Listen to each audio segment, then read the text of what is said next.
Entonces, licenciado Axel y licenciada Rosario, me gustaría ver justamente, la licenciada Rosario tiene el punto de vista desde una parte patronal, porque ya lo estamos viviendo. La principal respuesta del gobierno federal fue incrementar la participación de la erogación patronal. Quienes sean patrones tienen que pagar más hoy en día. Y el gobierno federal paga menos por cada cotizante. Pero entonces, ¿qué va a pasar el día de mañana? Que ya lleguemos a un límite, lo utiliza coloquialmente el doctor Miranda, estires tanto a la liga que pues ya se rompa, se reviente, ¿no? ¿Es cierto esto? ¿Mi apreciación ha sido correcta? ¿Coincides? Coincido completamente. Todos tenemos derecho a una seguridad social, todos tenemos derecho a ese piso de bienestar, de si ya llegó una edad en la que por cuestiones de salud, porque también hay pensiones que se dan porque ya no puedo trabajar, por algún accidente, por alguna discapacidad. Tenemos derecho, o sea, esto ha sido generado y he trabajado, he contribuido y por supuesto que he ganado esto.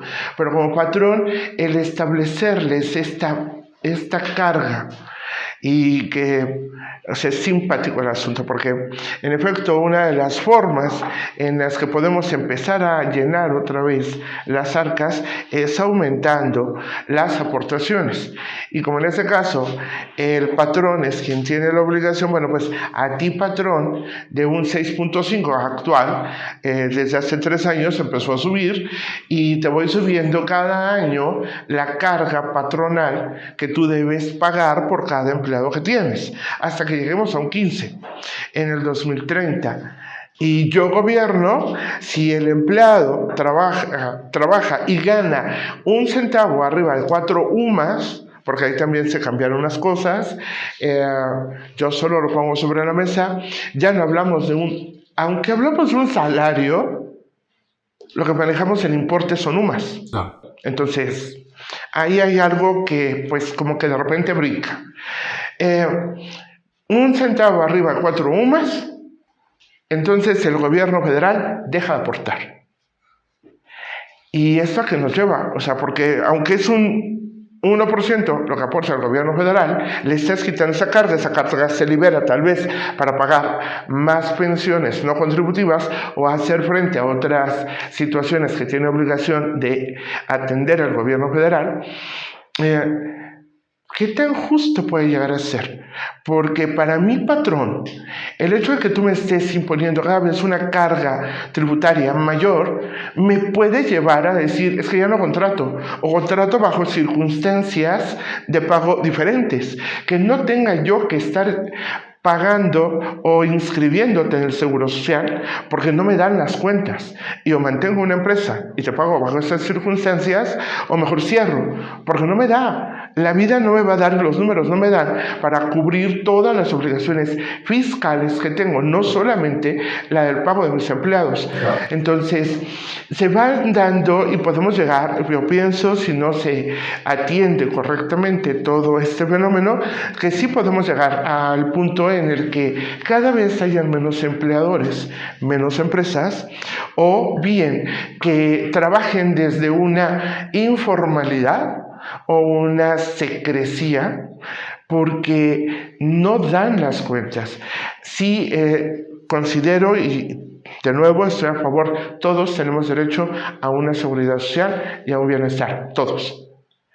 Los números y la administración, la pregunta que hacías al principio, existen otros países que lo están haciendo muy bien, habría que ver cómo funciona su administración gubernamental y a lo mejor que por ahí podríamos inspirarnos para implementar en nuestro país alguna que otra actividad o forma de trabajo que genere una mejor distribución de los recursos con los que cuenta el gobierno federal y que, bueno, a final de cuentas todos de una forma o de otra, más unos menos otros, sea como se vaya distribuyendo bien y trabajando bien. Yo no digo que se quiten, porque tampoco es eso, que se quiten las pensiones no contributivas, pero que sí que le pensemos un poquito más y que veamos cómo estamos cuidando, motivando o no la aportación y el crecimiento empresarial y de la iniciativa privada en general. La licenciada, gran crítica de las últimas decisiones que ha tomado el gobierno federal para hacerse más recursos. Coincidiría yo en su totalidad prácticamente, pero desde el punto de vista económico, ¿qué adviertes, Axel? Sí, claro. En este mismo sentido, considero yo que las políticas que implementa un gobierno para incrementar la recaudación, el límite justamente es cuando se deja de desincentivar el ahorro, el consumo y la inversión justamente, que son los generadores del empleo, ¿no? En este sentido, y justamente analizando los esfuerzos que hace el gobierno para incrementar la recaudación y poniendo en cifras lo que se hablaba de la informalidad laboral, en el cuarto trimestre del 2024, la población ocupada en México era de 59.5 millones de personas, lo cual el 54.5% es de población ocupada en un empleo informal, que es alrededor de 32 millones, y 27 millones están bajo la formalidad. Es aquí donde justamente vemos esta disparidad y lo que bien mencionaba el doctor, ¿no? Donde justamente es mayor la cantidad la cantidad de trabajadores que están bajo la informalidad y que sostienen la economía en cuanto a los de empleo informal. Adicional a ello, y continuando con este análisis, es que si bien se debería de buscar la manera que estas personas que están bajo la informalidad contribuyan a cuotas de seguridad social, específicamente con la intención de otorgar pensiones, justamente siento y considero igual no sería lo mismo o no sería lo suficiente con incrementar la recaudación si justamente no hay una buena administración de estos mismos. Consideremos que el 75% de las pensiones contributivas están a cargo del IMSS, el resto, el 25%, las paga el ISSSTE, el ISFAM, Pemex y CFE, ¿no? Aquí pues son institutos o entes que se autodeterminan, por así decirlo, en cuanto a su ley en cómo otorgan esta pensión. Sin embargo, pues si bien puntualmente hay que justamente hacer, digamos, una... ¿cómo se le puede decir? La rendición de cuentas en cuanto al ejercicio de estos presupuestos para que haya cuentas claras, amistades largas, ¿no? En este caso, igual, en este mismo sentido, si contemplamos que para el 2025 se está asignando 2.16 billones de pesos para el pago de pensiones, que representa el 23.5% del gasto público, aproximadamente el 6% del PIB, pues hay que compararlos igual con otros rubros a los cuales también se le destina ingresos al presupuesto público y los cuales pues justamente radican en esta buena administración de los recursos. Para el sector educación se está asignando 979,000 millones de pesos, lo equivalente, al 45% del gasto que se destina a pensiones. Para el sector salud serán 948,000 millones de pesos, lo que apenas representa el 43.9% del gasto en pensiones. Todo esto representa el gasto social, tanto en pensiones, salud y educación, poco más de 3.6 billones, aproximadamente el 10.1% del PIB. Y si consideramos que el 6% del PIB se paga en pensiones, pues más de la mitad del gasto social se destina a este rubro. Adicional a ello, también con las pensiones contributivas y no contributivas, habrá que analizar de qué manera estas están contribuyendo a la justicia social de las que hablábamos, porque justamente pues hablemos en análisis anteriores que una persona bajo ley 73 que se pensionó en el 2018 está sufriendo una pérdida de poder adquisitivo inalcanzable, ¿no? Porque al día de hoy, a este 2025, su pensión que se le otorgó en el 2018 bajo ley 73 actualizada a la inflación es de 3,716 pesos. Ni siquiera la mitad del salario mínimo en la actualidad, ¿no? Es aquí donde tendríamos que analizar si estas pensiones no contributivas se están destinando a las personas que lo deben justamente para que alcancen el nivel mínimo de subsistencia, o bien habría que reinventar nuevamente desde las reglas de operación de este programa de pensiones para adultos mayores. Yo quisiera agregar que esto es algo muy complejo porque hay pros y contras, hay luces y sombras. Mira, por ejemplo, es mucha la gente que está en la informalidad. Entonces, si somos adultos, tu consecuencia es que no tendrás pensión porque no pagas impuesto. ¿Por qué? Porque el impuesto a la renta no lo estás contribuyendo. Es el 2.5% máximo que se tiene que pagar sobre el ingreso. Hasta eso, ya hoy se paga poquitito. Y si ni eso poquito quieres pagar, entonces, pues posiblemente no tengas pensión porque tú mismo no contribuyes, por un lado. Por otro lado, hay cantidad de contribuyentes disque pequeños que no lo son.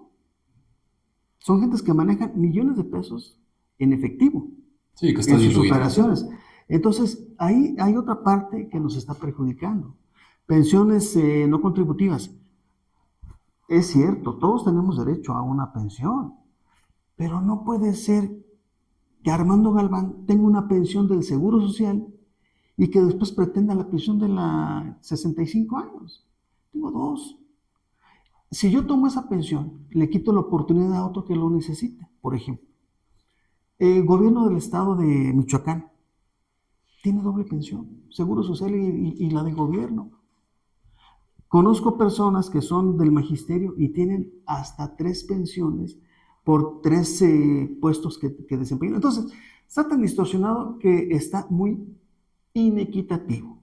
Ahí, antes Ahí sí. te interrumpo tantito, contador, porque me gustaría, para ejemplos de clarificar, cuando hablamos de pensiones no contributivas, bien lo has mencionado, la más popular, quizá la que primero se nos viene a la cabeza es la de 65 años o más, pero no es la única. ¿Qué otras hay? ¿Qué otro tipo de pensión no contributiva? Por ejemplo, la pensión de...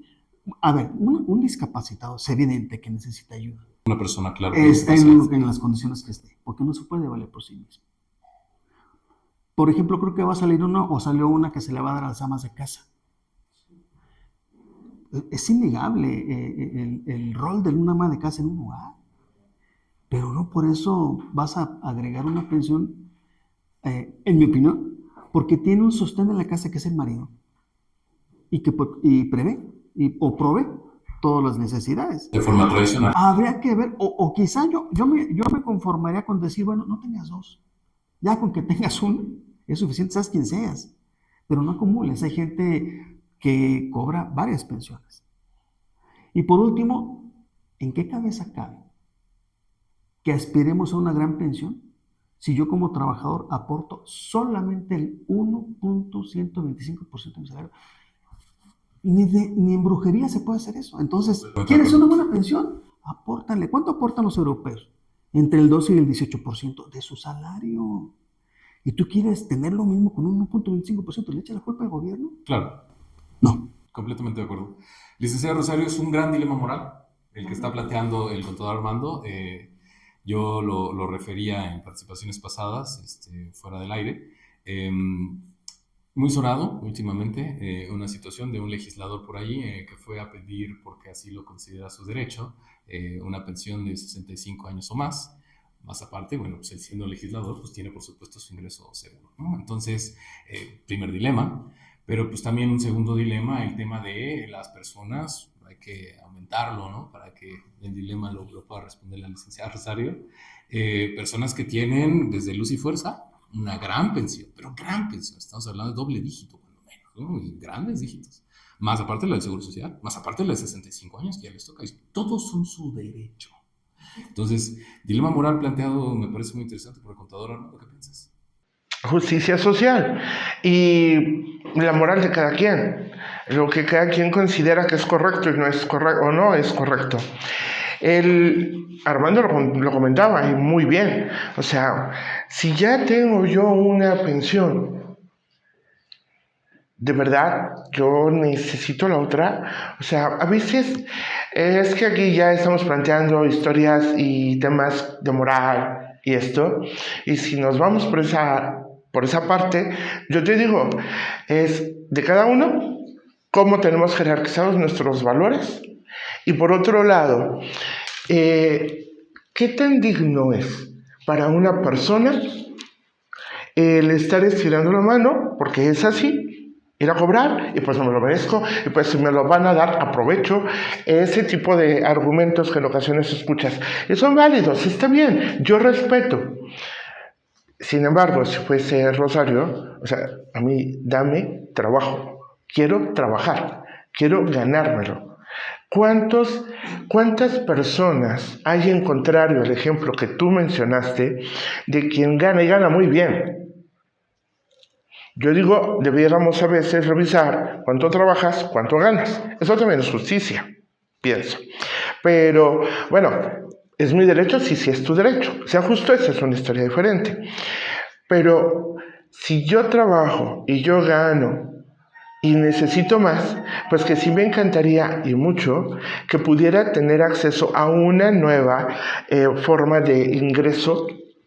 Y los hay. Y esas personas no andan pidiendo, te prometo, porque conozco muchos, que están estirando la mano o están buscando inscribirse en esto o en aquello. Tienen esa claridad mental de decir, como mencionó el doctor Miranda, si yo levanto la mano y voy, le estoy quitando esa oportunidad quizá a una persona que sí lo necesita, que sí lo requiere. Y que a lo mejor conozco, pero esa persona no quiere ir, porque también, aunque lo requiera, piensa, denme trabajo. Lo que yo quiero es ganármelo dignamente. Ese ingreso, ese recurso, me lo quiero ganar. No que me lo regalen. Y sin embargo, estamos hablando de diferentes circunstancias. Y yo lo dejo así sobre la mesa. Esto depende de los valores y los principios de cada uno y de cómo los tengamos ordenados y de cómo queramos proceder como consecuencia. Minorías, sectores en vulnerabilidad, pero al final del día es una situación que se tiene que atacar, se tiene que abordar como gobierno federal y se tienen que crear estas políticas. Se tienen que crear al final del día, porque como ya lo vimos, venimos de un círculo vicioso, quizá histórico, de no bien manejado, las decisiones nos han llevado acá. Doctor Miranda, desde el punto de vista entonces de la razón y desde el punto de vista jurídico, ¿qué se advierte? Si bien es cierto el dilema es moral, repito, la decisión se tiene que tomar, crear o no, pausar o no estos programas. ¿Qué se advierte? Primero, a mí me gustaría sí que este panel tuviéramos un tanto más de responsabilidad y ser más claros en el sentido formal. Si bien es cierto, existe el sector de los trabajadores independientes y yo reitero y mantengo y sostengo el hecho de que no lo podemos catalogar como sector informal por el simple hecho de que no manejen una contribución como debiera de ser.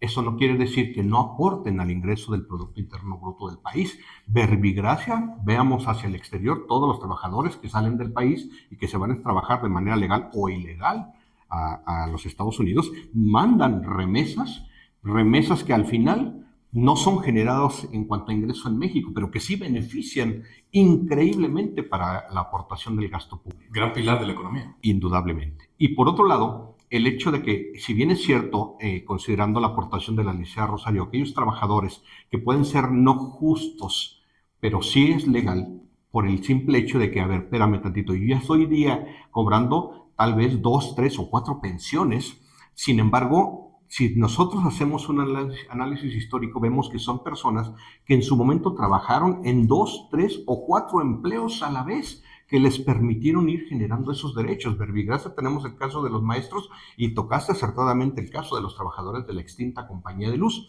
Algo que la mayoría de la gente no sabe, por ejemplo, es que cuando los trabajadores de la Compañía de Luz, a través de la negociación del sindicato, se estableció el que a mí me descontaran siendo trabajador el 19% de mi salario para efecto de poder garantizar una pensión por parte del propio sindicato, independientemente de que con motivo de la relación laboral con la institución, tuviera derecho a una pensión por parte del IMSS.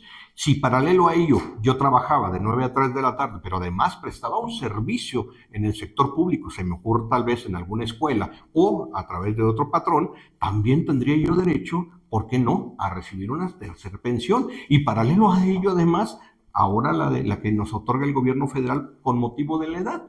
¿Por qué no poder entender que yo tendría derecho porque ya me lo gané? Porque sí trabajé, porque sí aporté directa o indirectamente siendo trabajador formal o siendo trabajador independiente. Yo aporté con mi trabajo para beneficio y desarrollo económico de este país, ya sea directo o indirecto, ya sea en el país o fuera del mismo país. Al final, la economía se ha sostenido y se sigue sosteniendo gracias a la aportación del trabajo, no de la recaudación fiscal. Entendamos ese fenómeno curioso, porque si nosotros solamente nos enfocamos en cuanto a la recaudación fiscal, pues ¿qué pasa entonces con todos esos trabajadores que se van fuera de México y que mandan remesas? Entonces, ¿cuánto les tendríamos que cobrar de impuestos por el simple hecho de trabajar fuera de? Y que tendrían que tener la obligación en términos del 31 constitucional, en su fracción cuarta, de tener que aportar también para la recaudación del país. Lo están haciendo de manera indirecta y curiosamente muchísimo más que muchas personas que están en el sector formal o mal llamado informal. Entonces, el fenómeno que tenemos que analizar desde el punto de vista tal vez económico y presupuestario no es nada más de manera aislada. Tenemos que considerar muchos factores, tenemos que analizar la cuestión de los derechos y la legitimidad desde el punto de vista jurídico, y es el hecho también, insisto, de que no solamente es hablar de un solo sector, y justo o no justo, sí puede llegar a ser legal, por el simple hecho de que yo ya invertí, ya trabajé, ya generé, ya me lo gané. Entonces, sí habríamos que considerar el hablar de todos y cada uno de los temas en particular para después de ese análisis general poder atender casos particulares, pero no podemos satanizar un sector u otro. En el caso de los que todavía tuvieron derecho a la pensión, por ejemplo, de los extintos trabajadores de la compañía de luz, que hoy gozan de esa pensión, en el momento en que se extingue la compañía de luz y el sindicato dice yo ya no puedo seguir pagando, bueno, pues tuvieron que ser absorbidas por el gobierno federal, y hay personas que tienen pensiones impresionantes y se jubilaron a una edad muy, muy corta, pero al final, insisto, se lo ganaron. Ellos también fueron ahorrando mes con mes o quincena a quincena con el descuento que sufrían de su salario. Al final, todo eso se administra o se sigue administrando y ellos siguen teniendo ese derecho y lo siguen cobrando y viven muy bien, pero no por ello los podemos satanizar. Al final fue algo que también ellos generaron. Entonces, es un aspecto que tenemos que también considerar de manera general, ¿no? Eso es una situación de pensión contributiva al final del día, o sea, la que bien mencionas, ¿no? Hay que decirlo, y antes de justamente darte la palabra para abonarte, porque me gustaría conocer tu punto de vista y también el económico, es innegable que el tema de las pensiones no contributivas, que no existían en México antes del 2000, ¿sí?, se ha utilizado como un estandarte político, y un estandarte político populista, ¿sí?, que genera votos al final del día. Entonces, dudaría si comparten mucho tu punto de vista, doctor Miranda, tan desarrollado en ese sentido, como lo mencionaba también el licenciado Axel, de justicia social. Si ese dinero está llegando a las causas y a las personas que debería, o más bien es un estandarte político que hoy en día se ha utilizado bastante, ¿no? Justo en ese sentido voy. Sí puedo coincidir en cierta parte con lo que establece el doctor Miranda, ¿cierto? Habrán casos en los que sí o sí, pero por supuesto que es viable, por supuesto que es su derecho, por supuesto que lo han trabajado, lo han generado de nuevo. Pero también hay pensiones que no han generado, o sea, el requisito es no estudias, no trabajas. Y sí estoy destinando un importe para. Ahí bastante cuestionable desde mi punto de vista, insisto, mi punto de vista, respeto lo que digan los demás, sin embargo, eso pega, incide directamente con los dineros que generan los que sí trabajan. Claro. De manera independiente, ya sea formal o informal, como tú quieras, y de manera, vamos, las empresas. Establecer un criterio real, entre comillas, de a quién le vamos a dar una pensión no contributiva, tal vez sería un mecanismo de control, pero real, lo subrayo, ¿y quién lo va a hacer? ¿Y cómo lo va a hacer? Claro. ¿Y cuánto dinero nos va a costar? Todo eso, insisto, siguen siendo costos, como el hecho de también no hay como tal una legislación de pensiones general, porque sí hay un IMSS, sí hay un ISSSTE, sí hay un ISEMIM, sí hay un... exacto, pero y los estados y las universidades y todo esto, pero general no hay. Tal vez valdría la pena que volteáramos a ver eso y de nuevo se legislara y tal. Y quiero comentar algo, o sea, cuando se hacen reformas a la ley, también... ¿Vale? De la ley del IMSS. Ajá, reformas ante a la ley del IMSS sobre pensiones, el hecho de tener resultados positivos, porque la ley de 97 vino a querer, bueno, ya no tengo dinero, ahora tú lo generas, ahora te dejo la responsabilidad a ti para que tú decidas qué tipo de vejez quieres gozar y bueno, establezcamos por ahí los mecanismos privados, por supuesto, que puedan darte ese retiro que quieres. Y está bien, En serio, yo no digo que sea malo, está bien, es sensacional, pero los resultados, ellos también se dieron cuenta que iban a ser, así como había quedado hecha la reforma, iban a ser complicados porque el retiro en cuanto a dinero que iban a tener las personas iba a ser menos que raquítico, o sea, de verdad lamentable. Y viene una siguiente reforma. Y viene después una siguiente reforma. Al final, lo que estamos viendo es el hecho de ya te vuelvo a poner una pensión garantizada, no mínima garantizada, una pensión garantizada que es de verdad muy chiquita. Y se da cuenta el gobierno federal de, bueno, aún así seguimos teniendo problemas. Estamos hablando de pensiones contributivas, que la gente estuvo trabajando para tener ese derecho. Que ahí te pediría, fíjate, puntualizar justamente en ese tema, porque vamos para allá. ¿Cuál es la diferencia, verdad, entre lo que hemos estado mencionando? Si se lo quieren dividir, está sensacional. Ley 73 y Ley 97, estas pensiones contributivas, justamente de las que estamos hablando. ¿Cuáles son estas menudencias? De inicio, una pensión en Ley 73 es una pensión garantizada de por vida. Por el Estado mexicano. Exacto. En el caso de Ley 97, primero fue lo que tengas en tu cuenta es lo que vamos a repartir y tú decides si te entrego el dinero completo o bien contratas una renta vitalicia o un retiro programado. Fueron los 3 esquemas que sacaron al principio. Después, te voy a dar chance porque pues sí, entonces es como que muy complicado lo que vas a obtener. Vámonos por una pensión garantizada, que es de verdad muy chiquita. En pensión, Ley 73, tenemos una pensión mínima garantizada, que es de un salario mínimo. Lo menos que puedes recibir es un salario mínimo. En Ley 97 hay una pensión garantizada. Son conceptos distintos. Y luego, en Ley 97, ahora tenemos la opción de poder tener, aparte de esa pensión garantizada, con la reforma del 2024 en mayo, de este fondo de pensiones para el bienestar, en el que quitamos de aquí, retiramos los recursos de las personas de 65 y más, que no estén vigentes en el Seguro Social, y esto se va directo al fondo de pensiones para beneficiar a quién, a Ley 97. Sí. De nuevo, porque los recursos que van a recibir son muy poquitos. ¿Y qué sucede? Pues entonces ellos tendrán que seguir trabajando, porque prometo que los dineros no van a alcanzar. Y aun cuando el fondo de pensiones dice, te voy a completar el 100% del último salario que tenías al momento de pensionarte, bajo una base que resulte en ese año que te pensiones del promedio total de todos los cotizantes al IMSS. Pues por eso se va a cambiar cada año. Entonces, con base en ese promedio, ese es el tope.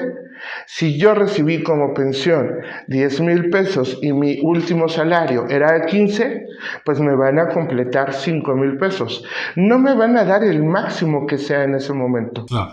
Y esa es una confusión que por como fue redactada ese decreto para la reforma, sí genera la expectativa de las personas de, voy a recibir el tope. Cuando fue el decreto, el tope era de 6,677.77 y todo el mundo pensó, voy a recibir 16,000. No, vas a recibir el 100% de la pensión con la que tú te fuiste. Si yo recibía, siempre y cuando no exceda de. Claro. ¿Ok? Ese es para mí. Armando, no sé tú qué piensas. Sí, finalmente se benefician a los de ley 97, porque si la mínima para los de 73 es 9,400, los de ley 97 es de 17,000 y fracción, y que va a estar aumentando de acuerdo a la inflación o de acuerdo al ajuste que tú mencionas por el promedio. Pero con la salvedad de que te tienes que esperar hasta los 65 años. Entonces ahí Claro. son 5 años más que el trabajador tiene que estar esperando para tener ese beneficio. Entonces llega un momento en el que está la disyuntiva. ¿Me espero 5 años para recibir eso o me voy ahorita con los 4 o 5 mil pesos que me voy a dar? Y ahí quería llegar justamente a los requisitos, con todos los requisitos entre uno y otro me parece contrastante. De entre el 73 y el 97, pues sí, bueno, en la en la tramitología es muy similar, pero más bien, bueno, los de ley 73, obviamente nadie en su sano juicio va a elegir ley 97, pues es de régimen de transición. La llevan ganada. Sí, porque el Aunque Estado va a cotice, garantizar. el gobierno lo va a garantizar, exacto, y con un poquito que tú agregues de modelo de cuenta puede llegar a 14, 15 mil pesos, 20 mil pesos, por ejemplo, ¿no? Pero ya los de ley 97, bueno, pues lo único que tienen que hacer es tener las 1000 semanas, esperar a los 65, bueno, no esperar a los 65, llegar cotizando a los 65 para que tengas el salario más alto que en su momento prevalezca. Si una persona cotiza en un año 30 mil pesos, pero estamos ahorita en fecha actual, son 17 mil, pues no me le van a dar 17 mil, no le van a dar la diferencia. Pero si tiene 12, pues no le van a dar tampoco 17, le van a dar 12. Claro. Entonces, nada más que son 5 años, ese es el punto ahí donde la gente más lo lamenta mucho porque son 5 años, es mucho tiempo de espera. Doctor Mena, ¿qué se advierte como los riesgos? Y me gustaría también el punto de vista económico de este modelo actual. Estas son ya las dos vertientes grandes, ya lo vimos. Nos enfocamos en el IMSS porque al final del día, bien lo comentaba el licenciado Axel, es quien más le toca pagar, y ahora con las pensiones contributivas también, al pobre instituto. Pero entonces, ¿qué se advierte del modelo actual? La verdad es que coincido fielmente con la aportación del contador Armando, en el sentido de que ningún estado se ha declarado, que hemos visto a lo largo de la historia crisis económicas muy severas en México, en el caso del periodo del presidente López Portillo, peor en el caso del presidente Miguel de la Madrid, y posterior en la transición que se generó con el presidente Ernesto Zedillo. La verdad es que sí ha sido muy difícil, caótico financieramente y presupuestariamente hablando para nuestro país. Sin embargo, también hemos sabido cómo salir adelante. Hemos sabido enfrentar, y prueba de ello es que hasta la fecha seguimos no solo subsistiendo, sino además generando, incrementando el gasto público para beneficio social. De tal manera que lo que se advierte es que vamos a tener que seguir trabajando, la mayoría de los mexicanos, con la intención de entender que solamente a través del trabajo, ya sea también generando una mayor política de fiscalización, una mayor política de aportación, generando tal vez más ingresos, ya sea del exterior hacia el interior, con la venta de productos o inclusive las remesas, que muy lamentablemente tenemos que reconocer que nos ayudan muchísimo, y que por otro lado también la generación de la venta de todos nuestros productos, como en el caso del petróleo, que acertadamente señala el contador, tal vez el gas. Todo ello tenemos que generar mayores mecanismos de recaudación que nos permitan solventar ese gasto. Y también, por qué no decirlo así, lamentablemente vamos a tener que recurrir tarde o temprano nuevamente a la deuda, y esto no va a haber más que vaya encaminado todo a enfrentar precisamente esa problemática, y que al final vamos a tener que atender, y de una manera o de otra vamos a ir solucionando, porque así somos los mexicanos. La verdad es que la situación tan caótica que se nos presente siempre la vamos a enfrentar y siempre vamos a poder salir avante. Con dificultad sí, con afectaciones sí, pero al final sí vamos a poder hacerlo. Licenciado Axel, ¿qué opinas al respecto del modelo actual? Entonces, ¿esperan más reformas? ¿Es sostenible este modelo? ¿Nos garantiza un retiro digno? Sí, bueno, este sistema actualmente de pensiones tiene varios riesgos, como bien se había mencionado. Esto deriva a partir de entender que si bien hay un grupo de personas de la fuerza laboral que están próximos a alcanzar la edad de los 60 y más, o 65, para justamente ser acreedores a una pensión, pues ya los verdaderos riesgos vienen a partir de los ingresos públicos, como ya lo hemos advertido, así como de la asignación de estos recursos, porque justamente, ¿no?, uno de los riesgos y de lo que se debería de tratar de evitar, y de lo que creo estamos en un acuerdo, es la duplicidad de pensiones. Debe de ir dirigida justamente a las personas que lo necesitan. Aquí es donde pues se haría un llamado justamente a analizar en administración pública, serían las reglas de operación de este programa social, así como volver a verificar la población objetivo, ¿no?, a quién va dirigida estas pensiones. Adicional a ello, pues también este grupo de personas que se encuentran entre los dos modelos de pensión, ¿no?, la Ley 73 y Ley 97, que La mayoría justamente van a elegir la ley 73 porque el sistema actual pues genera mayor desigualdad. Y por último, pues ya es un riesgo de estructura a partir de la inviabilidad financiera y la carga fiscal sobre el grupo de trabajadores activos, lo que representará pues el destinar recursos justamente al pago de pensiones.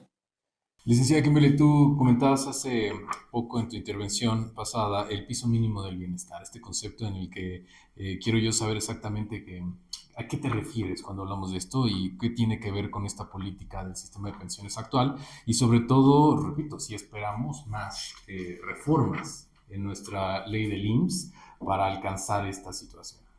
Correcto. El piso mínimo del bienestar es el nivel básico que necesita una persona para solventar sus necesidades. Hablamos de alimentación, hablamos de vivienda, hablamos de transporte, hablamos de incluso recreación. Entonces, de acuerdo con datos del Coneval, el costo de la canasta alimentaria básica en zonas urbanas fue de 2.300 pesos para 2024 y en zonas rurales de 1.799. Sin embargo, esto es únicamente el rubro de alimentación. ¿Qué pasa con todas nuestras demás necesidades? Necesitamos más dinero para solventar nuestras necesidades. ¿Y qué pasa? Las pensiones actuales, por ejemplo, hablamos de ley 97. Estamos hablando de que las personas se van a pensionar con aproximadamente entre el 30 y 40% de su salario.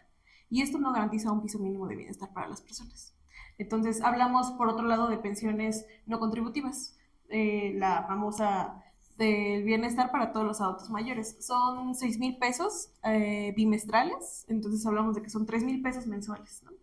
Esto tampoco nos alcanza. Entonces, hablamos de que el piso mínimo de bienestar aproximadamente Coneval lo estima entre 8,500 pesos a 9,000 pesos. Entonces, no tenemos ni siquiera la mitad de lo mínimo que una persona necesita para atender, ni siquiera ya hablamos de necesidades alimentarias. Y justamente podemos esperar entonces más reformas para esta situación, que se busque llegar a esta parte. O sea, ya estamos en un esquema híbrido entre personas no contributivas y pensiones sí contributivas, ¿no? Entonces, podemos esperar que haya más reformas para tratar de que esto esté prácticamente conjunto, que no se piense en separadas. Correcto. Si bien el sistema de pensiones está totalmente fracturado y se han hecho reformas que, si bien han solucionado problemas parcialmente, no se ha hecho una reforma integral que resuelva un problema de fondo. Entonces, se necesitan estudiar más bien las proyecciones a futuro. O sea, tenemos una creciente población, vamos a ser muy viejos en el futuro. Se estima que por aproximadamente 100 niños haya 68 personas adultas mayores. Entonces, estamos hablando de que no va a haber suficientes jóvenes que puedan cubrir a una población tan grande de adultos mayores. Entonces, hablamos que se vienen crisis sociales fuertes, más aparte el dinero no nos alcanza y tenemos que cubrir o garantizar que las personas tengan este piso mínimo de bienestar. Ya lo advertían en situaciones pasadas organismos internacionales que nuestro país enfrentaría retos impresionantes, sobre todo este año, retos fiscales, ¿no? Esto sin contar, porque por supuesto es imprevisible, todas las presiones del extranjero. Llámese el efecto Trump con el tema de los aranceles, llámese la renegociación del Tratado de Libre Comercio con América del Norte, llámese una situación de todas nuestras otras parte comercial con el mundo, ¿no? Ahora ya no podemos estar con China, es mal visto estar ahora con China por la presión que está ejerciendo Estados Unidos, ¿no? Entonces, quiero yo preguntarles, tú lo referías muy optimísticamente, doctor Miranda, el panorama que se ve, ¿no? Pero, ¿qué pasa con la parte patronal, por ejemplo, licenciado Rosario, ¿no? Bien lo decía Axel, mientras que no toquemos el consumo, no desincentivemos la inversión y el consumo, todo está muy bien, pero ya lo advertías tú con la parte empresarial, ¿no? Lo advertíamos justamente desde la parte fiscal, ¿no? Todo el mundo estamos en el entendido que, como bien lo refería el contador, no podemos esperar una pensión a largo plazo, una pensión digna, llamémosle así, para efectos prácticos, aportando no dignamente lo que sabemos debe ser en la parte fiscal. Entonces, la pregunta para la mesa prevalece. ¿Es un modelo que se está buscando, aun cuando no estemos de acuerdo, cambiar? Un modelo que empezó con la parte de ley 97, se acabó, el Estado ya no contribuye a las pensiones de manera activa y tampoco las va a garantizar ya el día de mañana, hasta ahí se quedó.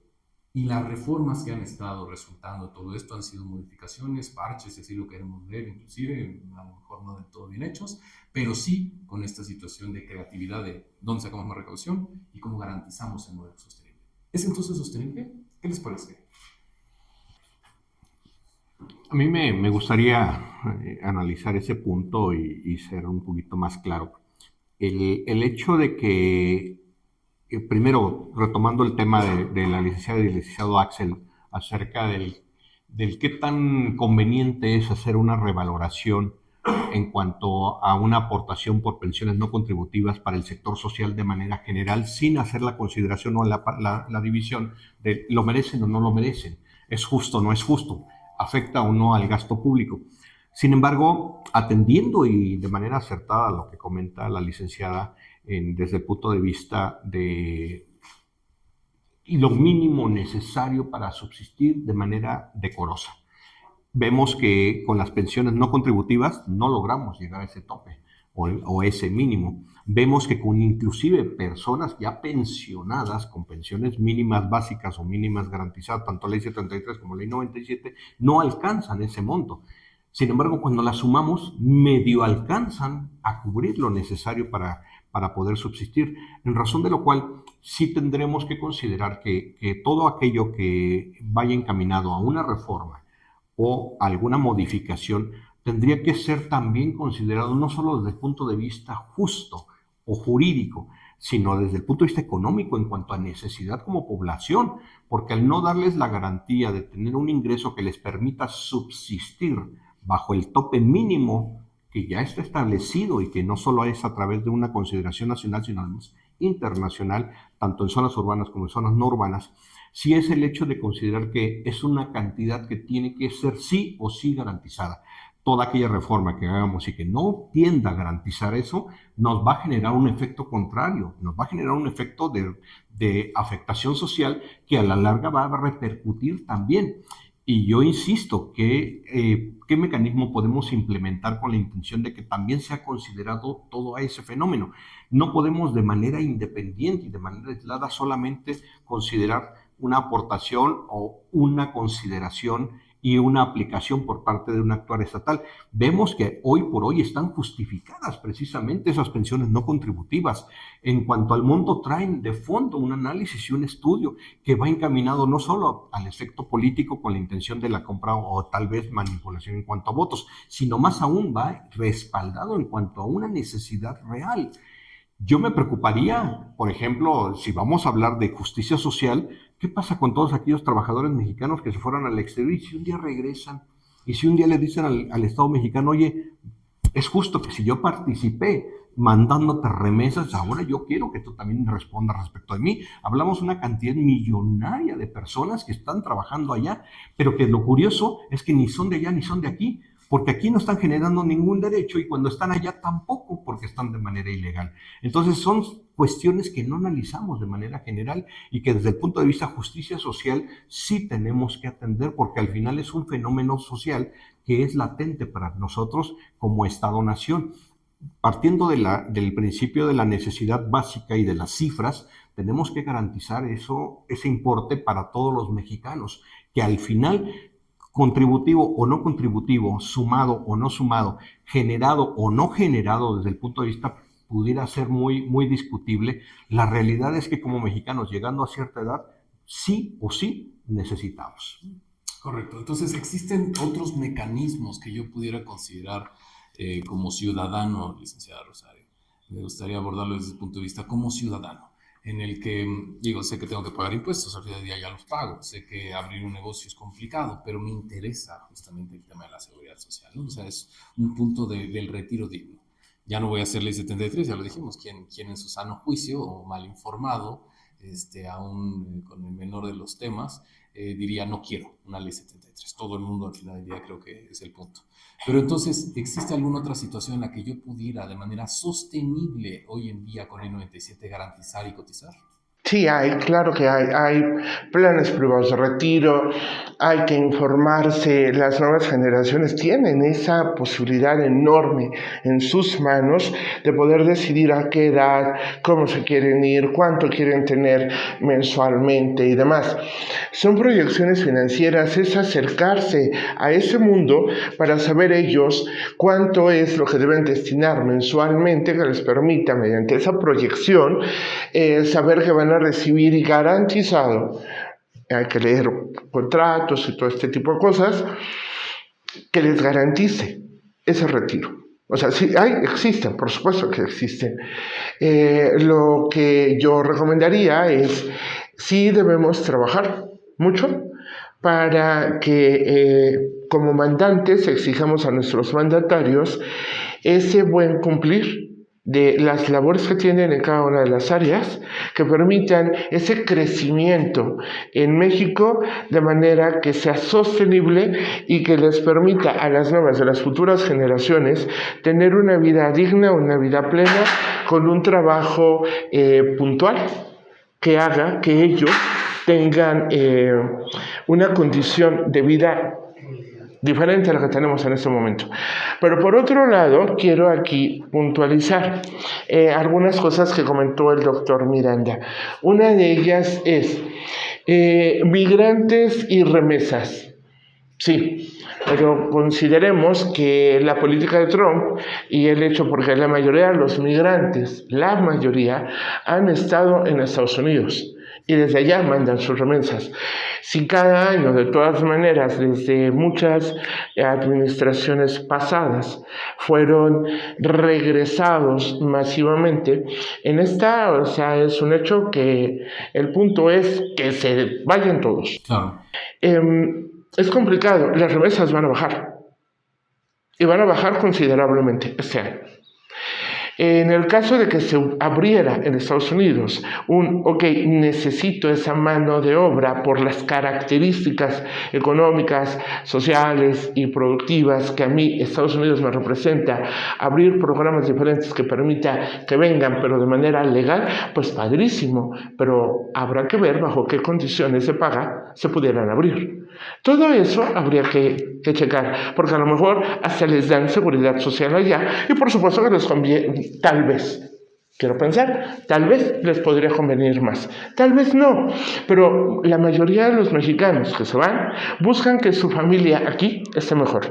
Y ya existe, este nuevo esquema de incorporación para trabajadores independientes dentro y fuera del país, que les permite tener esa certeza de que aun cuando yo me vaya y trabaje en otra parte del mundo, puedo generar ya una pensión contributiva que me permita cuando vuelva a México tener esa garantía. Caramba, cuando menos podría llegar a tener, si fuera ley 97, que hay muchos casos de personas que tienen 50 y más y que nunca han cotizado también, bueno, ya van a una ley 97.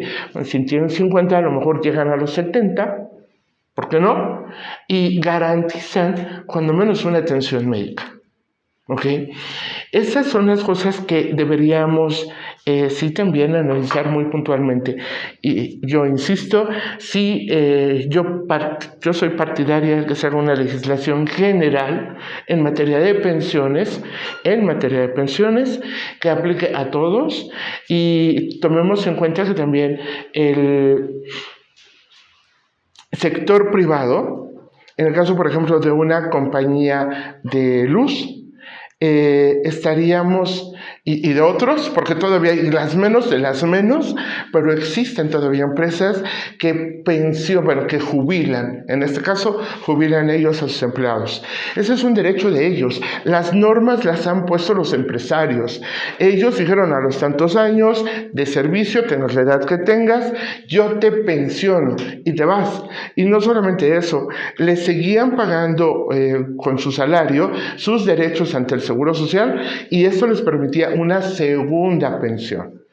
Eso yo votaría porque regresara, pero para que eso regrese se necesitan condiciones económicas en el país que permitan a los empresarios no sentir el pie en el cuello de un gobierno que les esté exigiendo cada vez más y más aportaciones. No digo que sea injusto o que sea a favor de solamente los empresarios.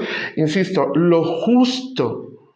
Y si analizamos, cada vez menos empresarios, menos personas se animan a ser emprendedores de manera formal.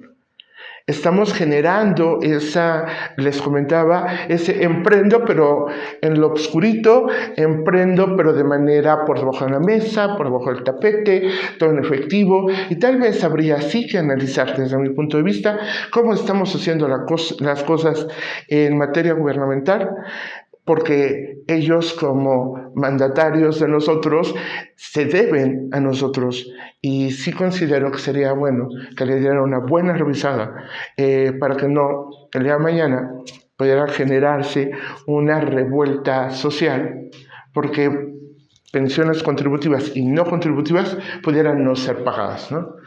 Ese tipo de cosas. Sí, me parece muy interesante el tema, justamente como lo abordas desde el punto de vista de los PPR, los planes privados para el retiro, que me parece que es un instrumento bastante viable hoy en día, sobre todo en esta situación en la que busco que haya un complemento de mi salario que pueda garantizar un buen retiro, ¿no? El famoso retiro digno, pero creo que entonces todos en la mesa, y si no es así, por favor, con toda confianza pueden ustedes contradecirme, pero creo que todos en la mesa podemos coincidir que al final del día, hoy en día, para ser muy preciso, hoy en día, nosotros como ciudadanos tenemos que tomar nuestro retiro en nuestras manos. No podemos dejarle ya nuestro retiro al Estado mexicano, no podemos dejarle tampoco a ningún organismo internacional, aun cuando no nos vayan a dejar desamparados. O sea, es una situación de responsabilidad plena y absolutamente personal. También otra de las situaciones que me gustaría abordar, y me gustaría mucho el comentario, contador, porque al final del día es un tema tuyo del día a día, es el que nosotros nos sentimos de repente muy ajenos, ¿no? Bien lo decía la licenciada, hay que echarle una revisada a nuestros mandatarios, hay que echarle una revisada por quién estamos votando, nuestras políticas que se están adoptando desde la parte social, financiera, monetaria, porque lo vemos en las noticias, pero como muy lejano, ¿no? Como si fuéramos de otro planeta, ¿no? Pues sabrá Dios, los aranceles de Trump, yo no importo ni exporto nada, no me pega a mí, ¿no?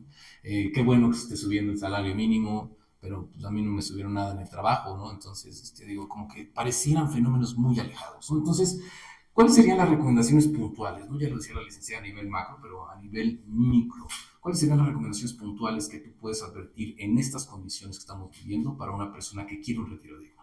Bueno, sigo riesgo con lo de China y Estados Unidos, porque ante esa presión mundial entre el comercio ya que se hizo ya muy complejo, que igual se soluciona mañana, pero igual ya se perdió dinero. Claro. Igual ya estamos en severos problemas. Entonces, si de por sí la captación del ingreso del gobierno es baja, con una recesión se va a reducir mucho.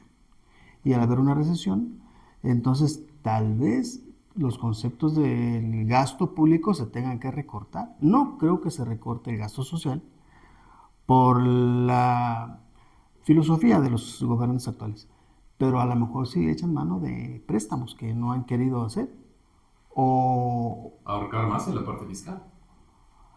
Ya hay un convenio entre el SAT y el Seguro Social donde están apretando a las personas físicas, principalmente personas físicas. De por sí ya están asoleados a las personas morales. Sí. Entonces ahora son las personas físicas el objetivo porque son muchísimos y puede ser ahí una oportunidad para generar recursos adicionales para el gobierno federal. La licenciada lo advertía muy puntualmente, este esquema ella lo ponía con muchísimo optimismo, el punto de para trabajadores independientes, este famoso esquema muy controversial.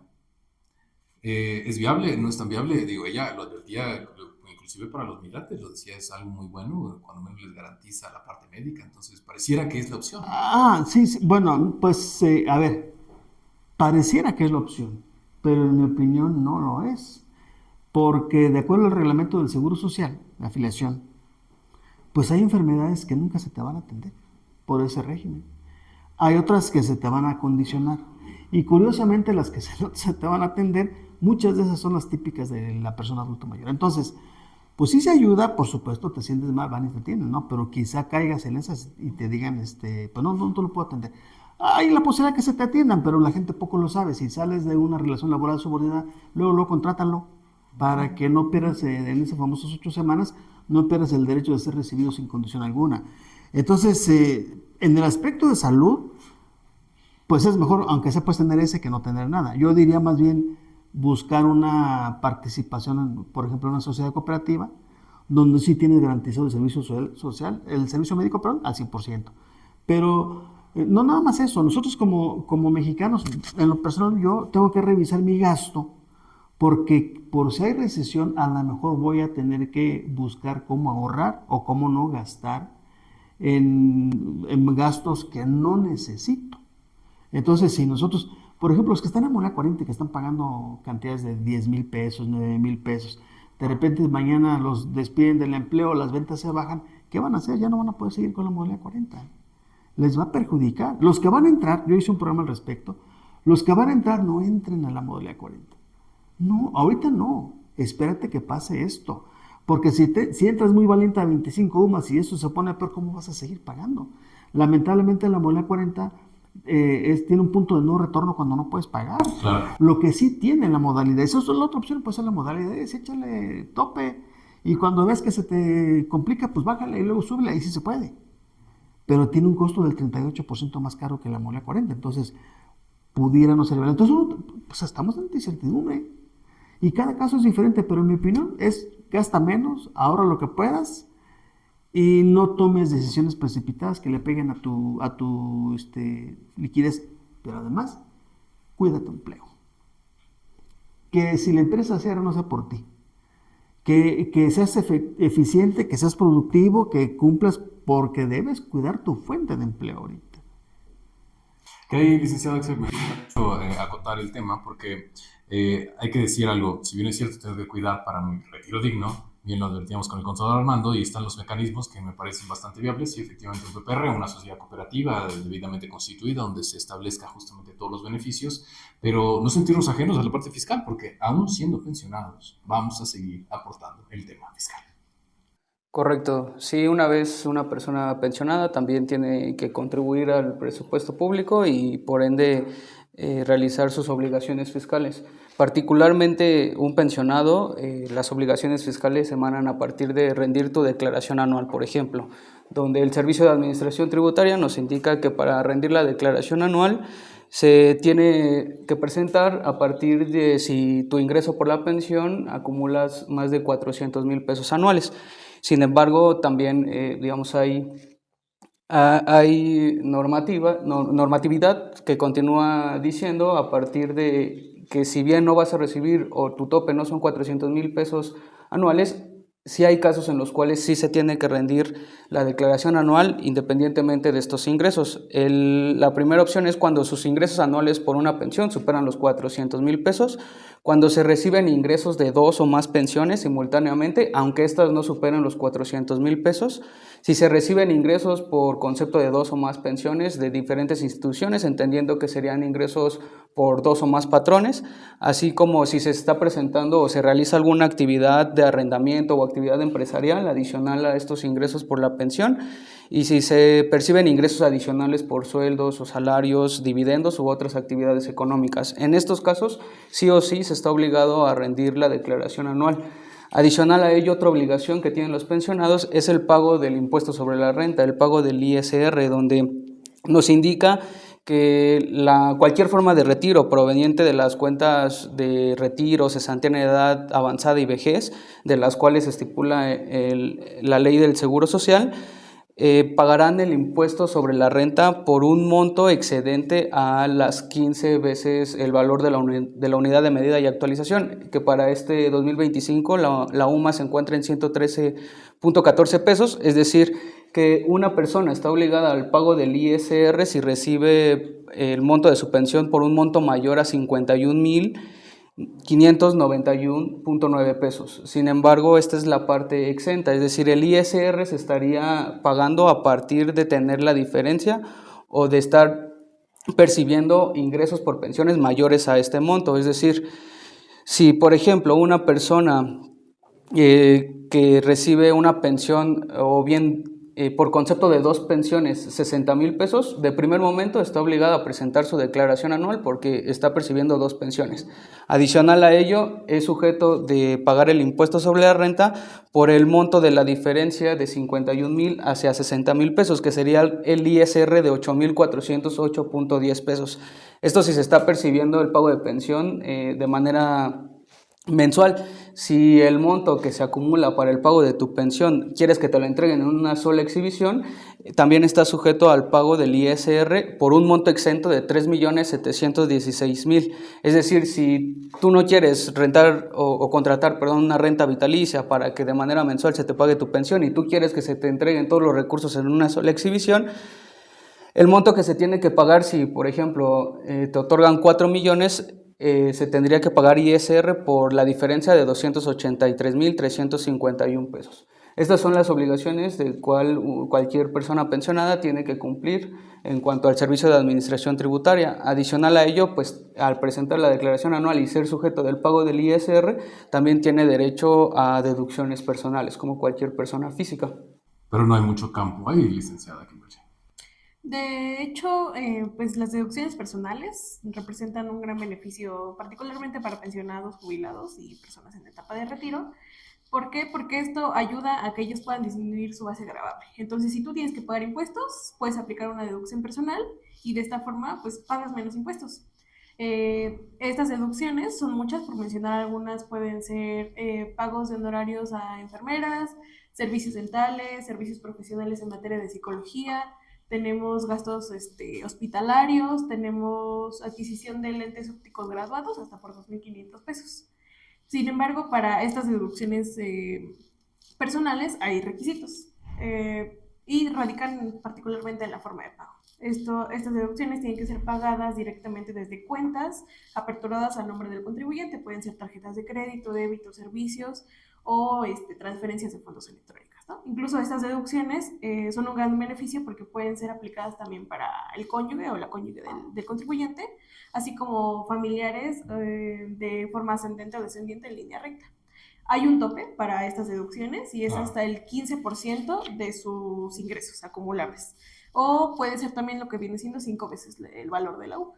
Entonces, básicamente, si aplicas una deducción, ¿cómo la puedes aplicar? A través de un visor de deducciones personales que lo pueden encontrar en la página del SAT. Es muy amigable el sistema y ahí te indica requisitos, montos y el procedimiento para aplicarlo, ¿no? Entonces, mediante tu declaración anual, si esto lo haces y supera los ingresos acumulados, pues puedes obtener un saldo a favor. Sin embargo, para que no se espanten los que nos ven, la mayor parte de las pensiones están escritas porque no llegamos a la parte de las 15 UMAS, solamente para los más Exentas tanto de la declaración en la gran No, mayoría de la ellas. declaración pudiera ser que llegues a 400,000, la puedes presentar la declaración. Correcto. Tener 2 o más pensiones, ¿no? También. O 2 o más pensiones. Exacto, Pero lo más o alguna importante, partida económica. sí, pero lo más importante, tú no pagas impuesto a la renta en la mayoría de las pensiones, afortunadamente. Correcto. Pero sí exento en cuanto al pago de la renta, que sí, no, la vida es maravillosa. Pero no en cuanto a que no paguemos impuestos. Todos pagamos impuestos en el tema de la pensión. Sin embargo, eso no quiere decir también que no se generan obligaciones Sí, fiscales. claro. Por ejemplo, o sea, si se reciben 2 pensiones, es necesario anunciar a la institución, a ambas instituciones, que se entere el impuesto correspondiente. Y de tal forma también esto ayuda a que las personas pues se informen, ¿no? Porque puede haber un doble impuesto retenido y por ahí pues también es importante no pagar un peso de más, porque es tu derecho que si el SAT te debe un peso, pues que te lo pague. Estoy muy de acuerdo contigo y fíjate que ya para empezar a concluir, doctor Miranda, creo yo que el sistema de pensiones entonces podemos decir que está muy lejos de quebrar en nuestro país. Indudablemente. Y por otro lado, también es importante considerar que, coincidente con lo que comentaba la licenciada Rosario en antelación, todos los mecanismos que se implementen con la intención de modificar, reformar, adecuar, tienen que estar encaminados a un análisis más serio, más formal y sobre todo más profesional con la aportación y análisis de expertos. Yo coincido fielmente con ella. Creo que en el ámbito de pensiones nos hemos olvidado, en cuanto a lo que es el esquema general de seguridad social, sí deberíamos de considerar ya formalizar y profesionalizar ese tema desde el punto de vista atención Estado. Y también coincidiría con ella, efectivamente, creo que ya es tiempo de crear, por ejemplo, tenemos una Secretaría de Seguridad Ciudadana o de Seguridad Pública, tenemos diversas secretarías, pero no hemos creado una Secretaría de Seguridad Social que debiera ya existir ante la problemática inminente a la que hemos tenido que atender y que cada vez vamos a tener que enfrentar como un peso mayor. Tenemos que crear ya expertos que estén dependientes del Estado analizando tanto comportamientos como procesos económicos, tanto internos como externos, fenómenos sociales que se están dando, análisis de previsión a futuro, por lo cual sí necesitamos ya, hoy por hoy, necesariamente la aportación por parte del Estado para la creación necesaria de esa dependencia que tienda precisamente a ir analizando y anticipándose a toda la problemática que pudiera llegar a generar. Coincide, licenciado Rosario, en cuanto al tema entonces sería la información. Todo recae en la información y de qué forma estamos consumiendo y dónde nuestra información. Correcto, y no perdamos de vista que cuando se hacen reformas, el resultado de ellas, positivo, porque para eso van encaminadas, lo vamos a ver hasta dentro de 20 o 30 años. No es inmediato. No es inmediato. Entonces eso también hay que tomarlo en cuenta porque son dineros que se van a seguir requiriendo. Entonces yo sí votaría puedo estar de acuerdo con lo que señala el doctor Miranda, más sin embargo, no es que sea optimista. Sí considero que debiéramos hacer un análisis profundo a nivel gubernamental y estoy segura que no faltan personas capaces que puedan hacerlo de manera puntual. Y en cualquier gabinete. Claro, sí, en cualquier ámbito, encaminados a cubrir todas y cada una de las áreas que inciden en el gobierno y por ello también en el área de la seguridad social. Entonces sí que debiéramos hacer ellos un análisis muy puntual y sí estoy de acuerdo con el tema de una secretaría de alguien que se ocupe de, más sin embargo eso sí lo podría pensar a futuro, pero que sí que en ese momento a lo mejor tenemos por ahí de esta área o de aquella otra quienes pudiéramos encomendarles esa tarea. Digo, yo pensando en ahorrar dinero de crear una secretaría con todo lo que esa puede implicar, para que hagan para que se hagan cargo de esa parte. Eso es en cuanto a nivel macro y en cuanto a nivel gubernamental, pero el punto es, creo yo, el asunto de las asesorías, ya lo comentaste muy bien, contador, el punto de cambiar el chip a la gente de forma personal, los hábitos de consumo, los hábitos de gasto y sobre todo, si quiero mi retiro digno, pues estar informado, asesorado. Tú eres uno de los principales publicadores de contenido en redes sociales, llámese YouTube, donde tienes una gran audiencia y hablas justamente de estos temas. Sí, porque hay que comportarnos como adultos conscientes. Entonces, el gobierno tiene mucha tarea que hacer, pero también nosotros. Entonces, si el gobierno hace su parte y nosotros no, pues no le podemos exigir más allá de lo que pueda dar, porque pues al final de cuentas el gobierno lo único que hace es recabar el dinero y repartirlo por conceptos presupuestales. Entre más necesidades haya de pensión, ¿qué va a hacer el gobierno? Claro.